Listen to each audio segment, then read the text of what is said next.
Thank you, everyone, for being here tonight. I definitely have been looking forward to speaking with the public and community about the work that I've been doing and what Title IX actually is, so it's not just this mythical thing out there. So tonight, I definitely hope to be able to raise awareness and to hopefully answer a few of your questions um, that you all have had. So if I'm not able to answer any questions, I'll be honest and say that. I definitely don't want to talk about particular incidents from the past. But I will definitely do my best to be as candid as possible about what we're doing. So that's what we're operating with tonight. So I think you all have had a chance to write down any questions if you have any.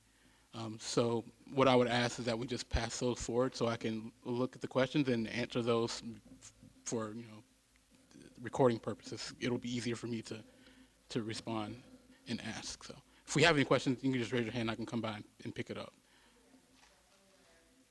Okay. All right. Good. All right. Well, I'll just go ahead and get started. Okay. And I thought that would happen. I would click the button and it would not work. I guess we're going to need it.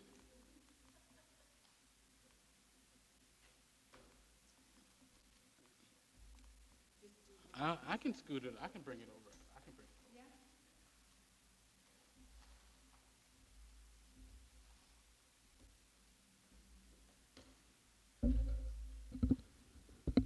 All right.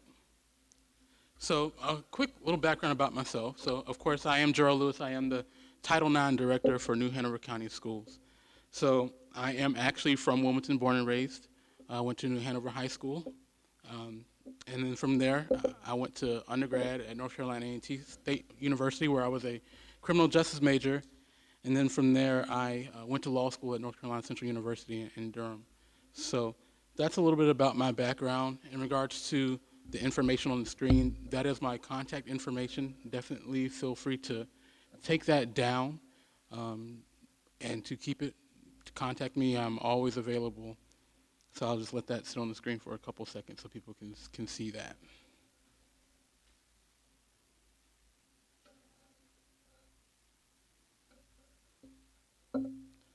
All right. So what is Title IX? Title IX is a federal law. It's actually called the Title IX of the Education Amendments Act of 1972. And so it's actually just a real quick paragraph right here. As you can see, it says no person in the United States shall, on the basis of sex, be excluded from participation in, be denied the benefits of, or be subjected to discrimination under any education program or activity receiving federal financial assistance. So as a school district, New Hanover County Schools does receive federal financial assistance.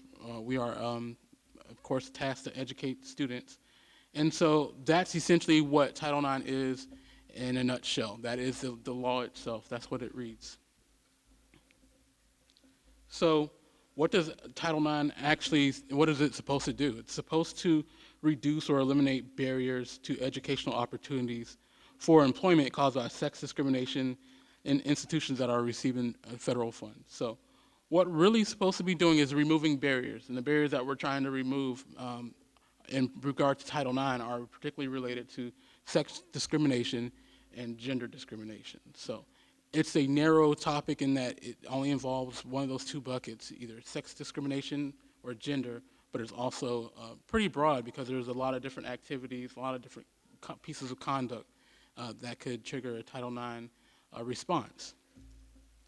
So in regards to what falls under Title IX, I think most people would think about sports. So yes, sports is an example of Title IX because it relates to gender. So gender discrimination through sports, sexual harassment, sexual violence, stalking, gender identity, sexual orientation, relationship violence, which also includes emotional abuse. So when individuals are in a dating relationship and there's been some type of physical violence or emotional abuse and someone makes a report about that, because they're in that dating relationship, that would fall under the bucket of Title IX, which would trigger certain responses. Also, retaliation. So any type of adverse employment or any type of adverse reaction to someone that's a part of the Title IX process, meaning that they either made a complaint against someone, or they're also a person that's been accused of a Title IX incident. They're protected under federal law under Title IX. So anytime there's retaliation based on a Title IX complaint, that's going to be another incident, another issue. So also it applies to parenting and pregnancy. So students, to my knowledge, only people that can become pregnant are women. So when someone's discriminated against someone that's pregnant or is a parent, that essentially means they're discriminated against a woman, which would be a Title IX issue. So that's how pregnancy and parenting falls under the bucket of Title IX. I also have here grooming highlighted. Grooming itself is not a Title IX incident, but when individuals are being groomed for sexual relationships, then of course that would be a Title IX matter. So that's why I included it on here as well. And also there's the word jurisdiction on there. I just wanted to talk briefly about how far Title IX can reach. So most individuals, I think, in my experience, in K through 12, believe that incidents that happen outside of school don't have anything to do with the school system. Why does the school system even care about what happens outside the school? Well, in reality, incidents that happen outside of a school can still be brought to the school campus. And so, for example, when incidents are sexual related or gender discrimination related, when they happen outside of campus, if those effects from that outside activity come to the schools, come to the students where their educational opportunities are starting to be impacted, even though the incident occurred outside of school grounds, then that still triggers the school's obligation under Title IX. So that's an area that most people I don't think are aware of that I definitely wanted to highlight. So Title IX, like I said, is a federal law. It's enforced under the U.S. Department of Education. Betsy DeVos is the current U.S. Secretary of Education.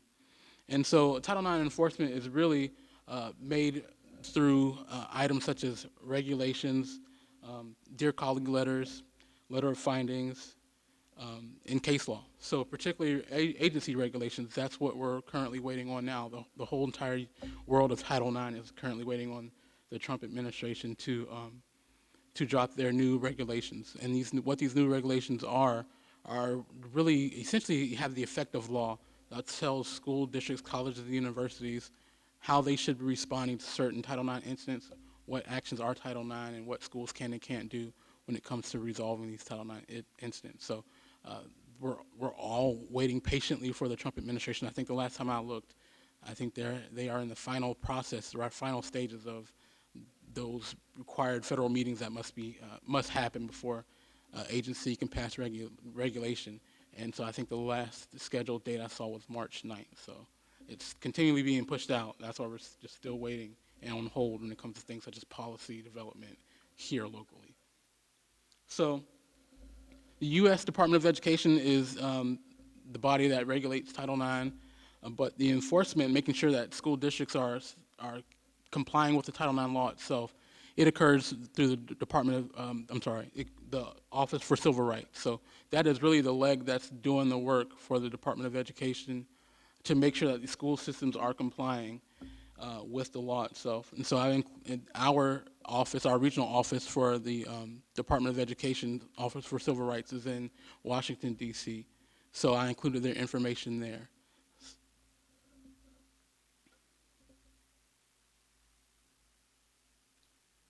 So what are the district obligations under Title IX?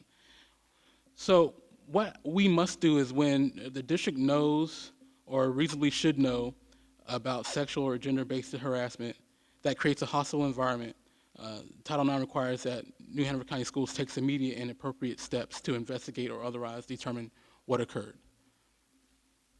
So when we're conducting those investigations, and if an investigation reveals that sexual harassment, which can include sexual violence, creates a hostile environment, then the district must take prompt and effective steps to end the conduct, prevent its recurrence, and remedy the effects if appropriate. So that's essentially in a nutshell what the district is actually doing. We're trying to stop, prevent, and remedy incidences that create a hostile environment that are sexual related or gender related.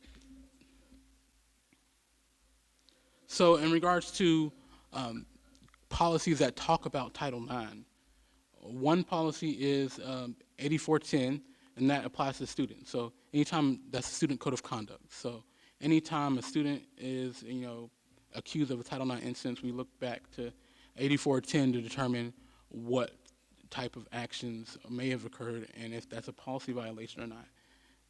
And also, when employees are accused, 6445 is the policy that we look to in regards to whether the employee's conduct is problematic in the realm of Title IX, if it's harassment or discrimination.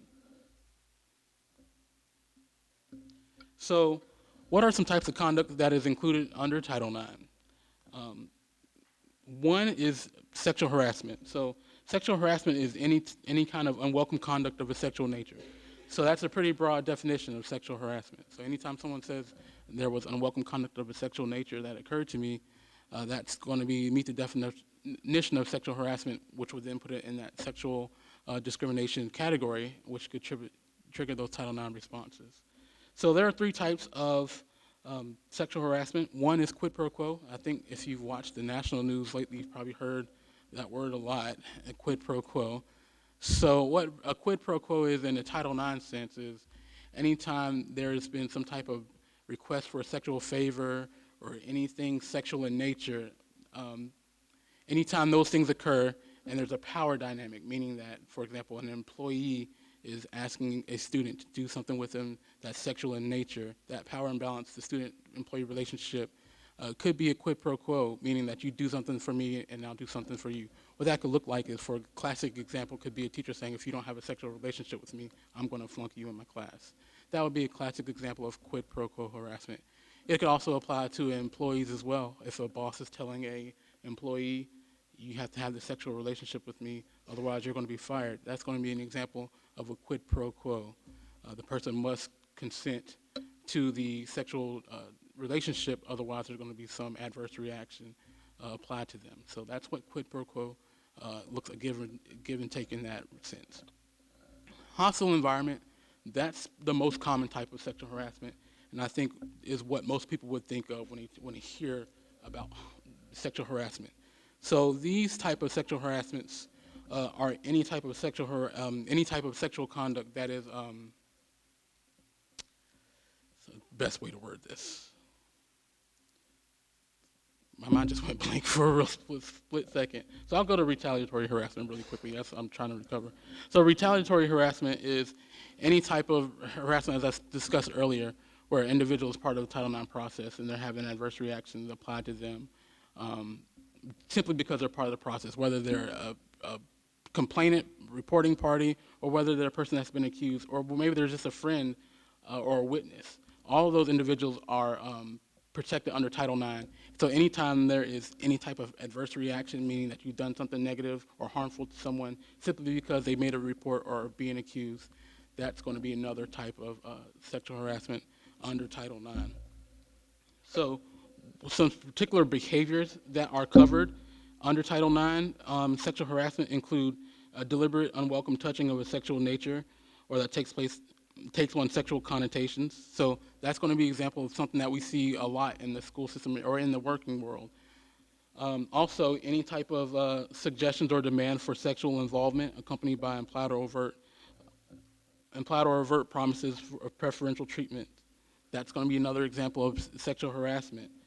Continued or repeated offensive and unwanted sexual flirtation, advances, propositions, or pressure for sexual activity. That's something else that's common in the schools here. So that's why it's important to talk about some of these things. I don't know if parents, I don't know if students realize that some of these behaviors are actually policy violations or even criminal, depending on what they are. But also, continued, repeated, and unwanted verbal remarks about an individual's body, if they're sexual in nature or talking about a body part that is specific to one sex, that could be a gender discrimination. Also, sexually degrading words used towards an individual or to describe an individual or the display sexually suggestive objects or pictures. That's going to be offensive. If it's offensive enough that it rises to the level of hostile environment, then that's going to be a Title IX incident. So as you can see, the word sexual harassment under a hostile environment is pretty broad. So it could encompass a number of different activities that individuals partake in the school system. And students might not even realize, parents might not even realize this behavior is more than just boys being boys or something like that. It's actually pretty severe conduct that is federally protected and prohibited. So going back to hostile environment, the definition of hostile environment is conduct of a sexual nature that is sufficiently severe, persistent, or pervasive so that it has a purpose or effect of substantially interfering with a student's educational performance or substantially limiting a student's ability to participate in or benefit from an educational program or activity. So what does that mean? What that means is essentially anytime there's conduct that's sexual in nature, there has to be a certain threshold of egregiousness before we put it in that sexual harassment, hostile environment bucket. So the word severe, persistent, or pervasive are really there to talk about the severity level that these Title IX sexual hostile environment conducts must rise to before it's going to be considered a hostile environment. So that's one aspect, what the conduct is of itself. Is it severe, persistent, or pervasive? If it is, then we go to the next part of the definition. And it's not, so we're not looking just to see if these conducts occurred. We're actually looking to see what the effect is on the persons that are receiving the conduct. So what that looks like is if the sexual conduct is substantially interfering with the student's ability to, in their educational performance, then that could be an example of a hostile environment. Or if the sexual conduct is substantially limiting a student's ability to participate in an educational program, then that is going to be an example of a hostile environment. And that's what really triggers those Title IX responsibilities under the federal law. So as I said earlier, it's really about eliminating those barriers related to sex or gender discrimination. So that's what Title IX essentially is. And so how do we actually determine if these incidents that occur in the school system are between students or employees are actually matters that need to be resolved through Title IX? We look at the conduct such as the frequency and nature. How often are these incidents happening? The more times that they're happening, the more likely it is that it's causing a hostile environment for the schools or the district. If there's any physical threats, a physical threat will definitely put it in an aggravating box for some type of a hostile environment. Also, we're looking at the impact on the complainant's emotional state. As I said, the second part of that hostile environment definition talks about the effects. Not only did the person do the conduct, but it has to reach a certain threshold of effect before it's going to be considered creating a hostile environment. So we look to the impact on the complainant's emotional state. Also, the number of complaints. How many times has that student or that employee been accused of this incident? The more times a person's been accused of the incident, the more example of it being an actual hostile environment to the school or the district. And also, oral statements. Those things in themselves that are sexual in nature can be sexual harassment. So when the context we have First Amendment and also we have Title IX working at the same point. Individuals are protected and are able to say certain things under the First Amendment. However, we have to balance First Amendment protections versus protections of other students to get an education. So those are some of the considerations that we make when it comes to considering whether conduct is sexual harassment, hostile environment, or not. So I just wanted to highlight a couple scenarios. Based on what I said for hostile environment, do you all think that this would trigger a Title IX response, or do you all think it should trigger a Title IX response? So for the first example, a high school athletic coach hugging a student who made a goal. Do you all think that's something that is a Title IX incident? Just by a show of hands, yes. Okay, who says no? Everyone else says that's not going to be a Title IX issue. Okay, well, it depends. It could. So, for example, a high school athletic coach hugging a student who made a goal, that could be a Title IX incident under hostile environment if it meets those definitions. So, like I said, the conduct must be severe, pervasive, or persistent, and it must also deny or limit an educational opportunity. So, what we would look at in a situation like this is, does that high school athletic coach have noticed that that student that is being hugged doesn't want that behavior? Is it unwanted? If that student has never told that coach, hey, I don't want this behavior, then maybe we don't have unwelcome conduct. But if this is the third or fourth time the coach has hugged the student and the student has made it known that I don't want these type of interactions, then that could be evidence that there is some type of unwanted sexual conduct. So I just wanted to talk about that really quickly. Also, so a kindergartner teacher consoling hug for a child with a skin knee. How many of you all think this could be a Title IX incident? So it could be, depending on the context. So if the child went home and said, my teacher touched me inappropriately as I was, skinned my knee, then that complaint in and of itself would trigger our Title IX response, and we would go through those factors for a hostile environment that we just discussed. Or what about a teacher repeatedly hugging and putting his or her arm around students under inappropriate circumstances? Yeah, so it could be, and all of these essentially could be. It really depends on the context and how unwelcome the conduct is. So if that teacher repeatedly hugged and put the arm around the student, knowing that the student did not want that conduct, and there's some type of sexual connotation to the conduct, then that could put it in that Title IX bucket. But either way, the school district would be responding.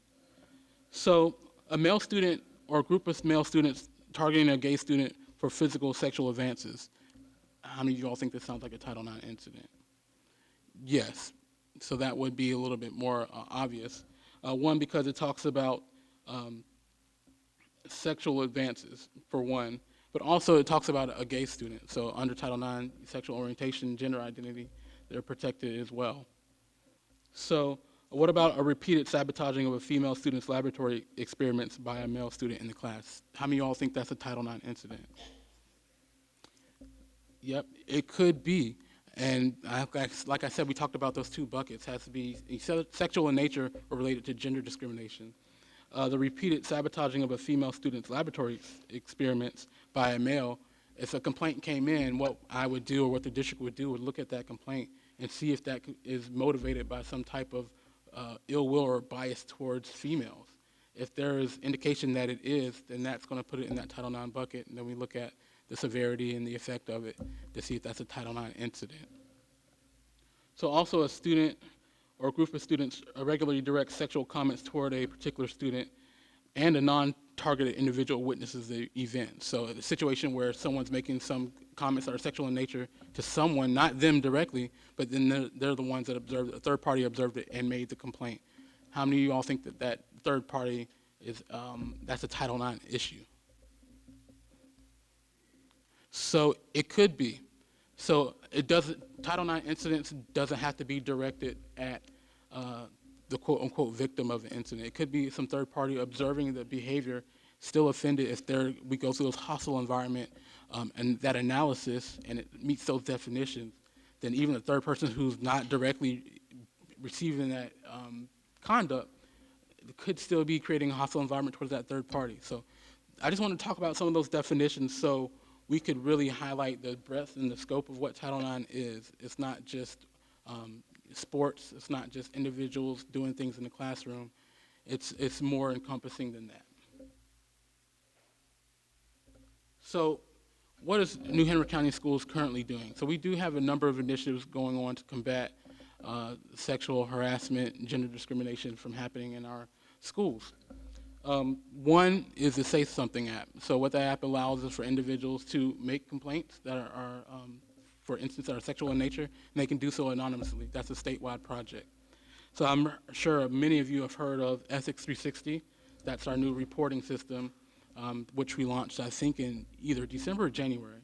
So that's been really good. I'm really happy about that new program, that new system, because it allows us to track complaints in real time. So when individuals have an incident that happened to them, they are able to go to Ethics 360, make a complaint, let the school system know, put us on notice that these type of behaviors are happening to them.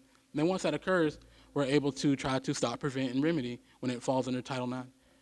Also, under the Ethics 360, it doesn't apply to just Title IX incidents. People can report a number of different things. And it's a good tool because it allows us to track data, track records, and then what we're going to do on the back end is look at that data once the school year is over and really try to track those macro patterns, what type of behaviors, individuals that are involved in these things, so we can really have a better look at what's going on in our school. So that's another initiative that we have going on. So we also have 10 schools involved in our trauma-sensitive school pilot, and also 5 schools in the IS grant with the National School Climate Center, and the Reconnect for Resiliency Training, And Darkness to Light, which is something that I'm excited about, is a training program for our employees to be able to um, recognize sexual abuse amongst children. And so that training is being conducted currently through student support, and we are hoping to have all the schools trained um, by going into next year. So that's another initiative that the school system is doing that's been working really well so far. And we also have mental health first aid and partnerships with communities in schools, Resiliency Task Force, Coastal Horizons, and also currently we're hiring more Title IX personnel. So when I got here, it was really just me. And since then, we've realized that there's definitely a need for more Title IX personnel. So that's another initiative, something else that we're doing. The more personnel we have, the easier we're able to respond to the influx of complaints.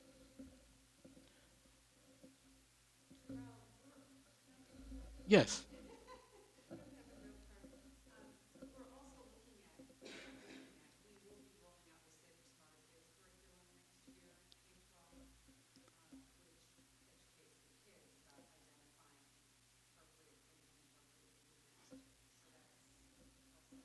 Yes, and I can definitely add that. So this is not an exhaustive list. This is just a number, a couple of things I just put on here to talk about what we're doing. So yes, I'm glad that you were able to add that into this discussion. Student support in central office is really working on a number of tasks. Um, who then they honestly probably speak about them better than I can because I'm actually resolving those Title IX incidents in real time as opposed to being able to do those macro discussions. But hopefully, when the new Title IX investigators come, I'll be able to get more involved in those planning ideas. But thank you. So when it comes to reporting, of course, when these incidents happen, as we talked about, sexual harassment, discrimination, if the school doesn't know about them, there's not really much we can do. So how are individuals able to report these behaviors? Well, one, like I said, is Ethics 360. That's the New Hanover County Schools Concern and Resolution Center. Then we also have the Say Something app, and there's materials on the table over there, resources for you all to pick up on your way out that talks about how to access those areas. But also, another way that individuals can report is just through word of mouth. Just individuals, students, they create relationships with their teachers when they're in school, and they create a bond. And so sometimes when the incidents are happening to them, they create a bond, and they want to be able to tell that to a teacher. So that oftentimes is still how we receive a lot of reports, even though we do have this new Ethics 360 system. So mandatory reporting laws apply because we're in a K through 12 system dealing with minors. So mandatory reporting, when individuals report to Ethics 360 or Say Something app or tell a teacher or any employee under Title IX, all employees are mandatory reporters, meaning that when incidents about sexual harassment, sexual discrimination, gender discrimination are reported, that means that they must report that to the principal. The principal of the school then reports that to a central office using Ethics 360, and that's how we keep the information shared amongst the schools and the central office. So that's how mandatory reporting works.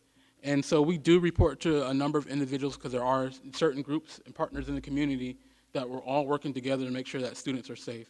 One is law enforcement. So how we get law enforcement involved, well, of course our schools have SROs.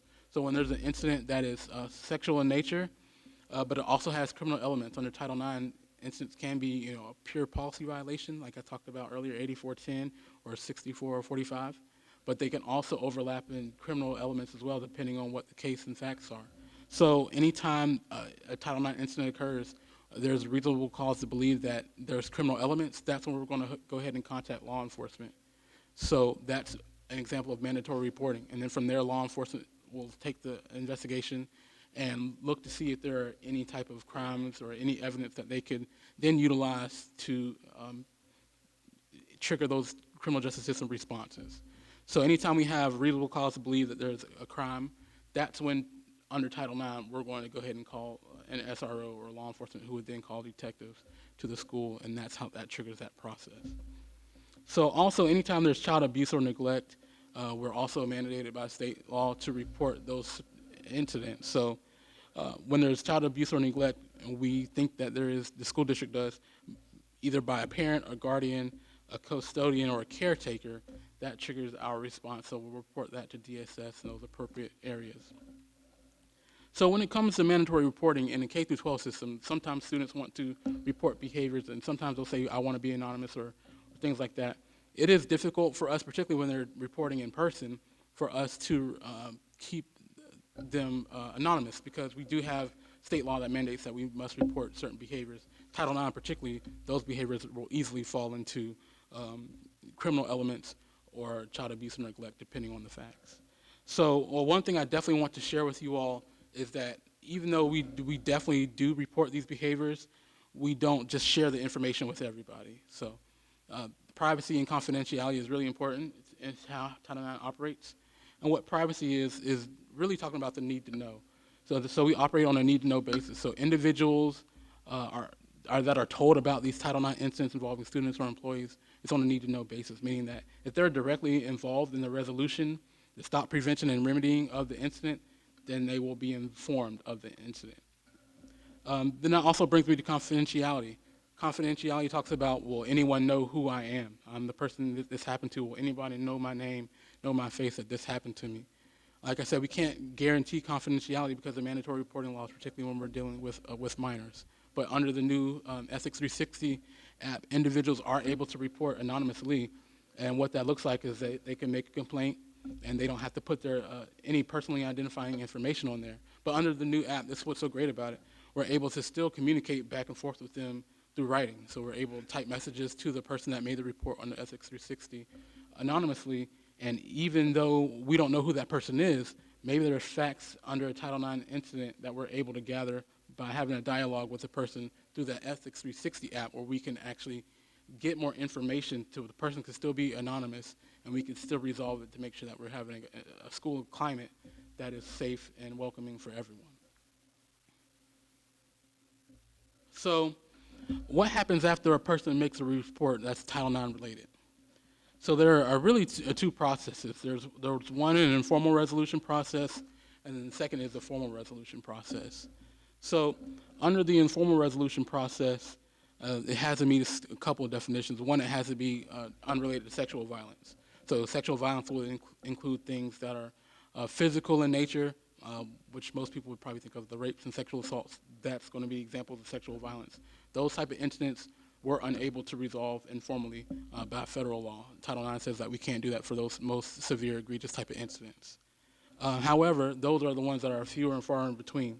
So incidents that occur in the school system between particularly middle school students, because they're learning to mature and they're learning appropriate behaviors, and also in elementary as well.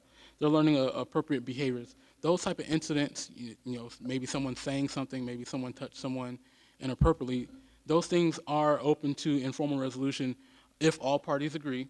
So that's one mandate. And so what informal resolution, the goal of it is to really just to stop the behavior.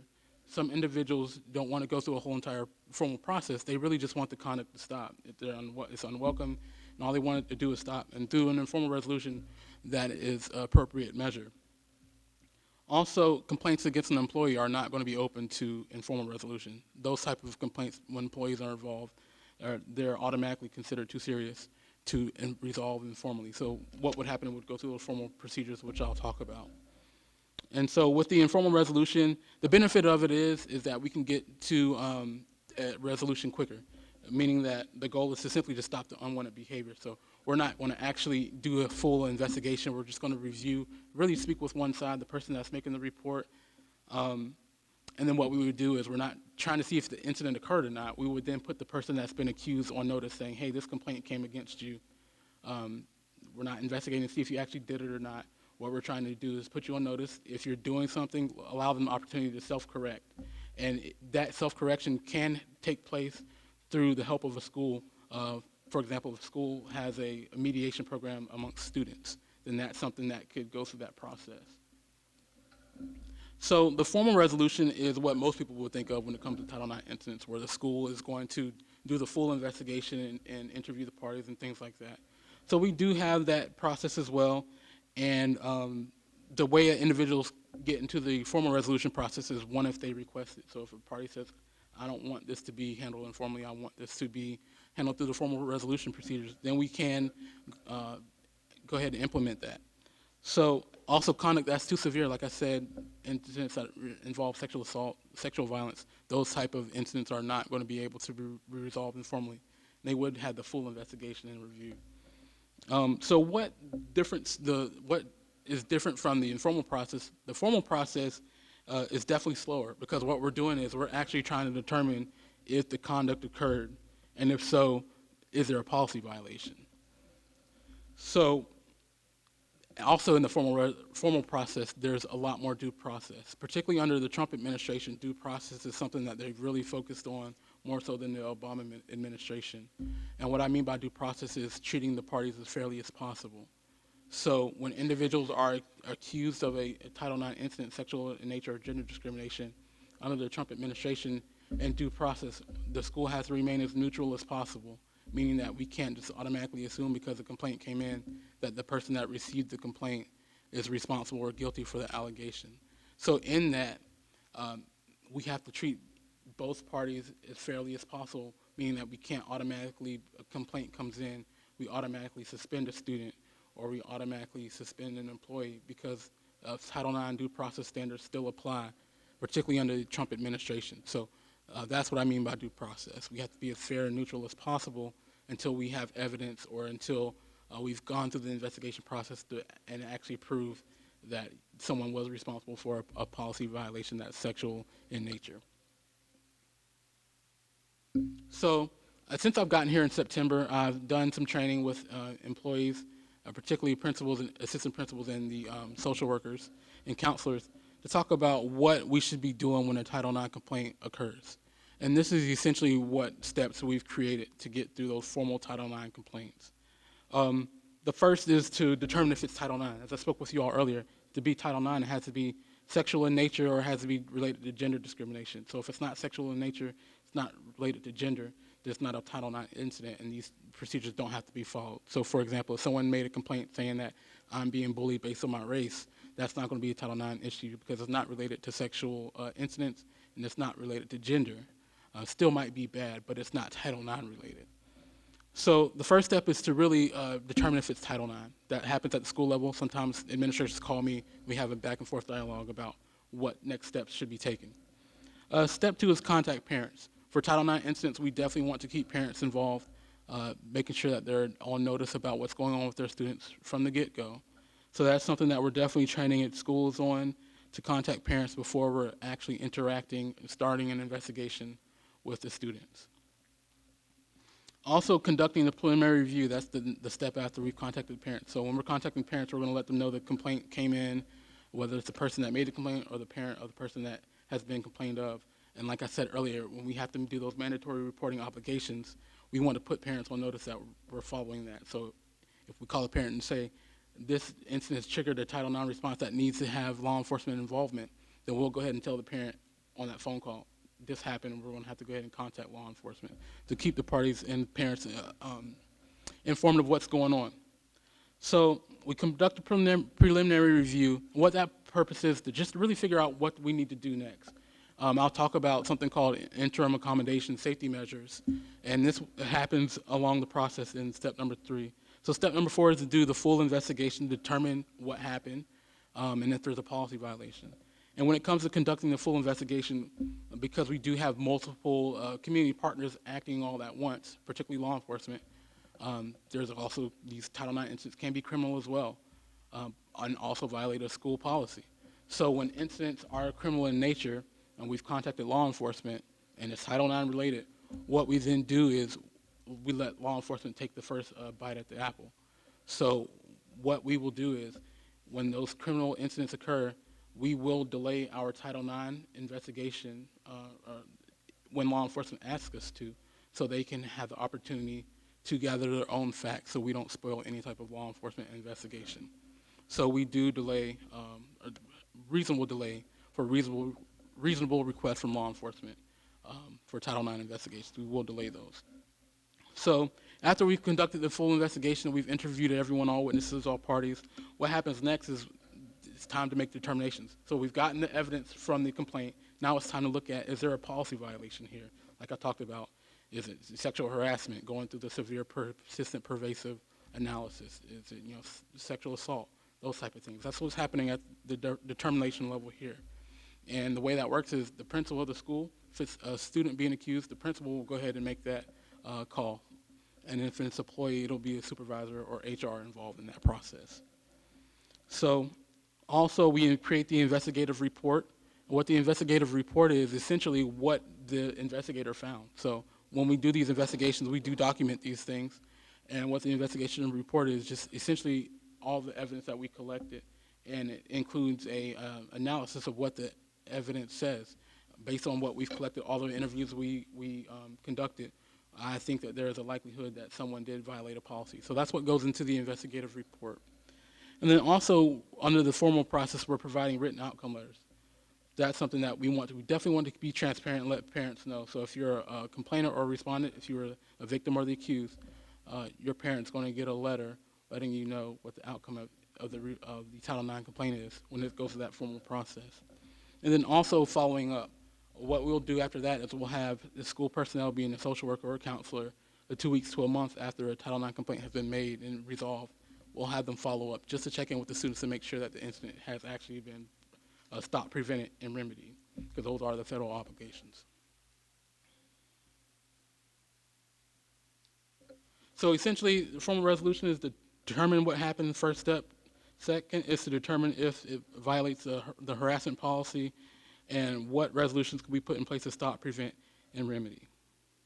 As I said earlier, investigations have to be as neutral as possible. We can't automatically assume that one person is guilty just because a complaint came in. And so that's really a big piece of these Title IX investigations, being as neutral as possible until the end. So the way we operate and determine if there's been a policy violation is we use a burden of proof preponderance of the evidence. And that's a pretty low standard. It just means 51%, is it more likely or not that the incident occurred? So the way these things could be resolved is if we have 51% belief that the complaint that came in is true, then we would have a preponderance to believe that a policy violation occurred. If we have a tie where it's 50-50, we can't tell either way. Based on preponderance of the evidence standard, we don't have a preponderance. We have a tie, which would mean that that person that's been accused is then going to be considered unsubstantiated. Not saying that they didn't do it. We just aren't able to determine at the end. So that's how that would work.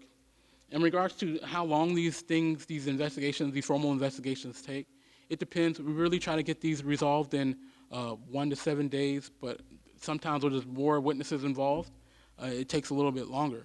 So under the old regulations, under the Obama guidelines, they allowed for up to 60 calendar days for formal resolutions to go from complaint to resolution. The Trump administration has taken away that 60-day time frame, but they use a prompt time frame. So there's no actual number of days, but you just have to be prompt in getting to the resolution. So when it comes to time, oftentimes parents want to know, well, how long is this process going to last? And it really just depends. When we do an investigation, if we have to speak to a class of students, we have to take time to get to those students and talk to them. So it really just depends. But either way, we're going to keep parents on notice about the process and if there's any delays and what for. So even though we're in the formal process or even under the informal process, when we have to respond, even though we're not able to treat individuals as if they're responsible for what they've been accused of, we still want to make sure that the incident is stopped and prevented from happening again, even before we get to the final outcome.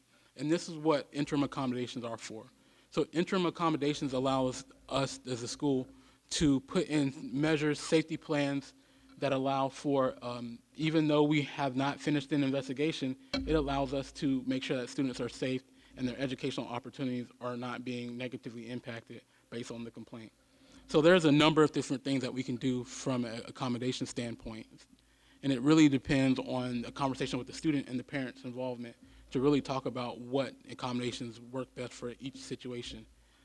So a number of them could be a mental health services referral. So if someone has a Title IX incident, they're a victim of one, and they're really emotionally impacted by that. Accommodation would be to get them connected through some type of mental health resource. That would be an example of an accommodation. That mental health resource would be able to speak with the individual involved and be able to try to have some type of prevention or remedy effort, some type of support effort. And the same for the person that's been accused. Person's been accused of an incident. It's not easy for them either. Um, and in that time, they might be going through something emotionally, and then we can also offer them some type of mental health service referral. So that's how interim accommodations work. They're not one-sided. They're not just for one particular party. They're for everyone involved in this process because Title IX incidents do weigh heavily emotionally. So there are some other accommodations that we can put in place if they're dealing with classroom struggles because of a Title IX incident, such as extension of time on classwork or other class-related modifications. Schedules. Sometimes students want schedule changes, or employees might want to change in their work schedule because of a Title IX incident. Even though we haven't gotten to the end of the resolution, that's something that we can accommodate when it's asked. Also, campus escort services. When someone has been the victim of abuse or some type of physical incident that's sexual in nature, sometimes they ask or they say, I don't feel safe going or about to school by myself.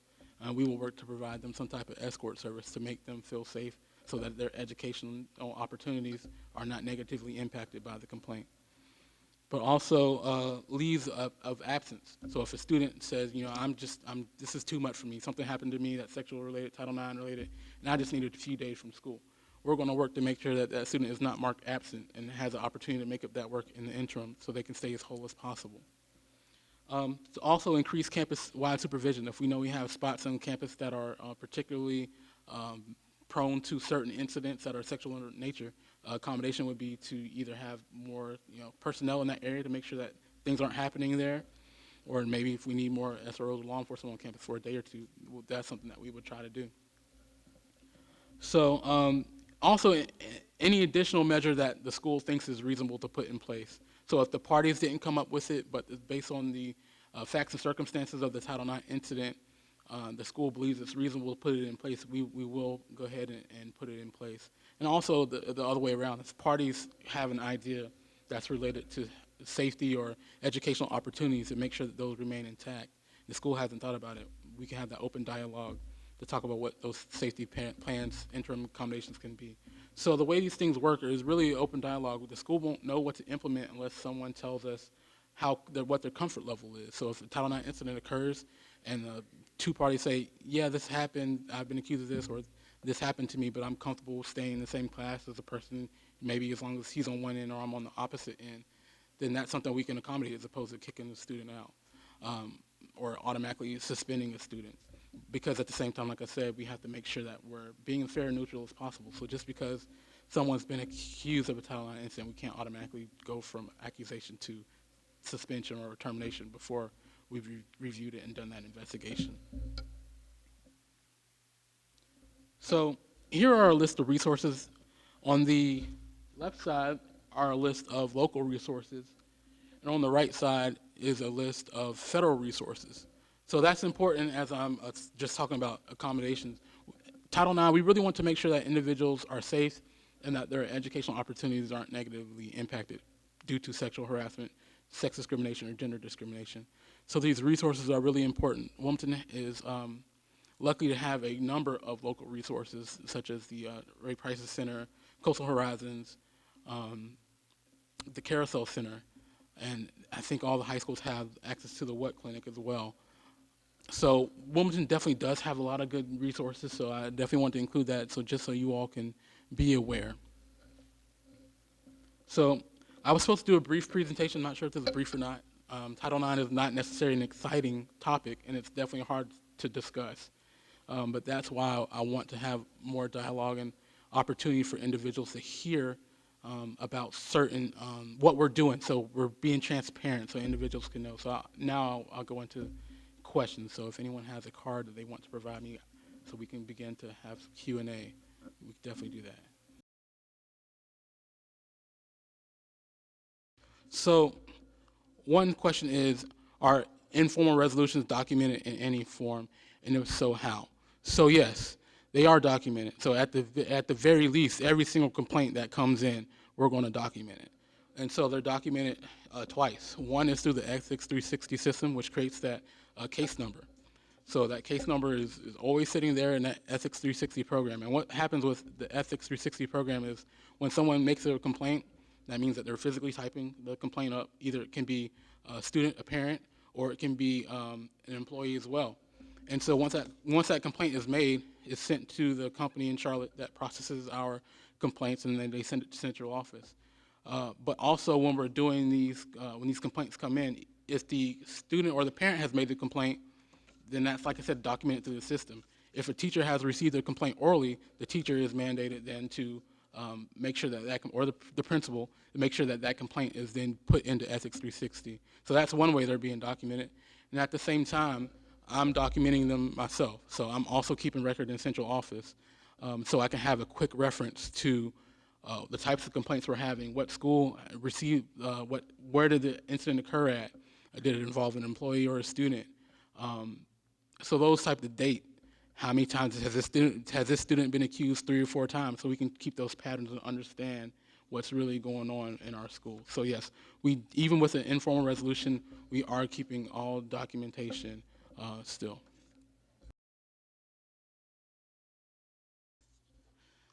How are issues of consent being addressed in sex ed? What definition of unwanted is when? What's the definition of unwanted when one or both of the people involved are children? So the first part of the question is, how is consent being addressed in sex ed? So we have a perfect person here to answer that, actually, the person that's in charge of that. I'm sorry, there's a microphone coming your way. New Hanover County Schools. I'm Jane Emma. I'm the lead health and PE and family life educator for New Hanover County Schools, and I also teach in the schools. New Hanover County Schools is one of 3 counties in the state that actually has a dedicated, trained team of family life educators who are exclusively teaching the family life education programs in grades 5 through 8.